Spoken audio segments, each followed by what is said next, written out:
I would like to start with Chris, that will tell us a little bit about the point of view of the users of motorcyclists.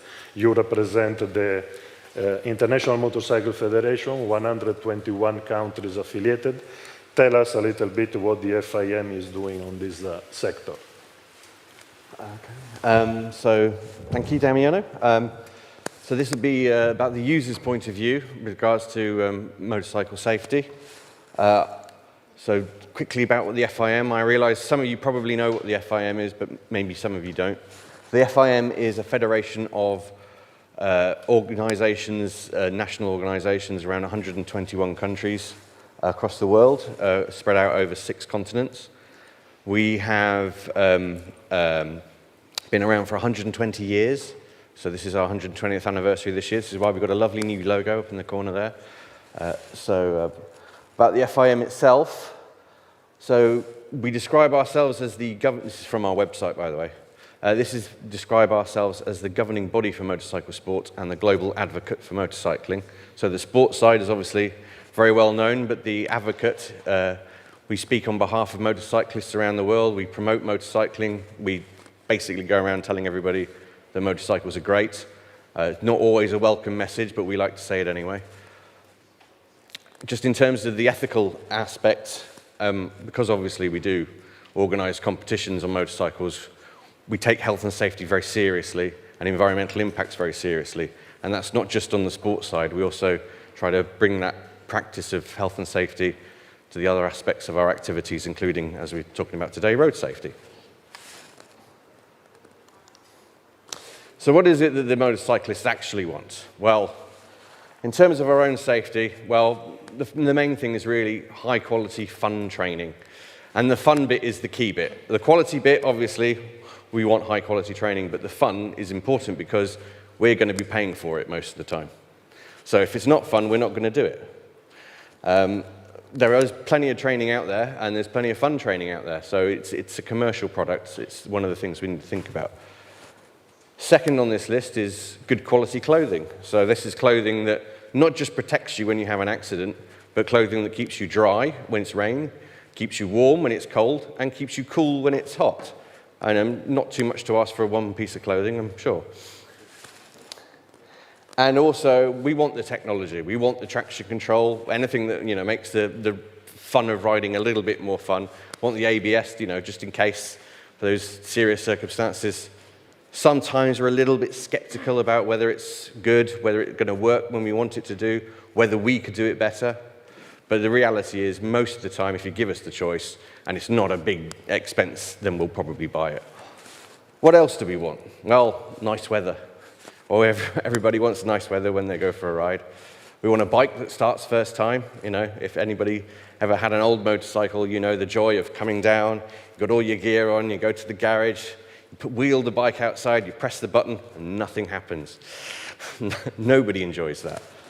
But we also want a nice smooth road surface, potholes, imperfections, bumps, gravel on the road. These are all things that they're not fun, they ruin the ride, and also they're now actually very dangerous. We also want interesting curves. Nobody wants a straight road. Not even Americans. Actually, we like roads that have corners in them, nice corners. And we want considerate other road users. We want the other people on the road to be aware that we're there, move out, give us space, don't pull out in front of us.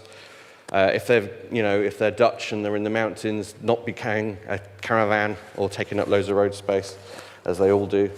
And that's basically what we want. Pretty simple.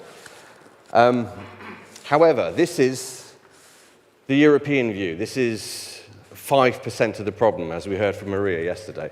This is not the global view of road safety. This is just a very specific area where we want to make small improvements that might have a good impact for some people. In the rest of the world, motorcycles are for transport. And as we're here, in places like Colombia, are also increasingly for work. So we're not just talking about road safety, now we're also talking about workplace safety. And the responsibilities there are different. So most of us who have an employer will say that the employer is responsible for our safety when we're at work. But in reality, a lot of these people are working for themselves and they're responsible for their own safety. And this is where it gets complicated. But those riders are not any different. They still want nice clothing, and they still want, all those things I was talking about earlier, nice weather and nice curves. But the requirements are different. So now we're not just talking about top quality protective clothing, it also has to be affordable.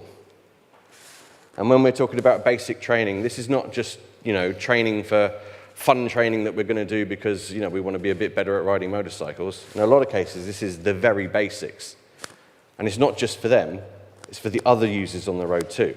Because in many countries in the world, if you can afford the vehicle, then you're allowed to drive it. It doesn't matter what license you've got or anything like that. The realities are very different. Part of that is reliable enforcement. So in many countries in the world, the enforcement mechanisms just don't work in practice. I mean, most countries in the world have some kind of helmet law, but you'd only have to go to quite a few countries to see that it's not operating in practice. And that's because enforcement isn't there. And that's not just enforcement for the users, that's enforcement for everybody on the road again. And these are not issues of rider safety, and specifically, these are issues of civil society. Many countries in the world, you can see people take children on motorcycles, and they might be interested in their own safety because they've got a helmet, but they have to take their kids to school or to work with them in some cases. So child seats and child clothing and all those little things that there are realities. In other cases, it's basic road standards. So whereas we might want a perfectly paved road, in a lot of countries they don't have paved roads, or if they do, they're built very quickly and very cheaply. And they might look brilliant for 2 months, and then the winter comes and the trucks are driving on it, and all of a sudden you've got massive holes, and sometimes the roads collapse completely. So making sure that those roads are safe and usable. And a key one there is emergency healthcare. A lot of places in the world, the road safety issue is not necessarily just that the roads are dangerous or the vehicles are dangerous. It's the fact that if you do have an injury, you might not get seen. You have horror stories of whole wards in hospitals that are taken up by injured motorcyclists, and frankly, there's nobody able to take care of them. Or in other countries, there's cultural problems where if you are near an accident, then you might get blamed for the accident. So everybody just runs away. And then you've got a different story of somebody lying there, prone, dying, and nobody wanting to help them. And then, just to be clear, as we heard yesterday, there are people in these countries who campaign on these issues locally. They are there on the ground saying, we need some help, can you help us? We've got associations of what they call boda riders in places like Kenya, where they form mutual assistance groups. So they support each other if they get injured. They campaign locally for safer roads, safer conditions, and in some cases, some regulation. And they're there, and they need support from the wider community. We heard yesterday about the Faixa Azul in Sao Paulo, and a lot of those campaigns for those sorts of ideas of roads are actually come from courier riders in the city who want help, who want safer roads. And then finally, the conclusion is really support the riders. We're there, we're campaigning, we want help on issues. What can you do to help us? We're not asking for a lot of complicated things in a lot of cases, we just want some basic stuff. So, yeah, that's it really, thank you. Thank you very much.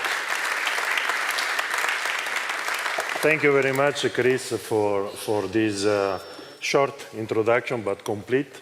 I would like also to dwell a little bit into what you said, linking with the previous presentation that we're speaking about the human factor and the measures that are addressing the human factor. Do you see these measures of human factor that improve rider safety, or do you think that there are also other factors that should be taken into account in order to improve rider safety?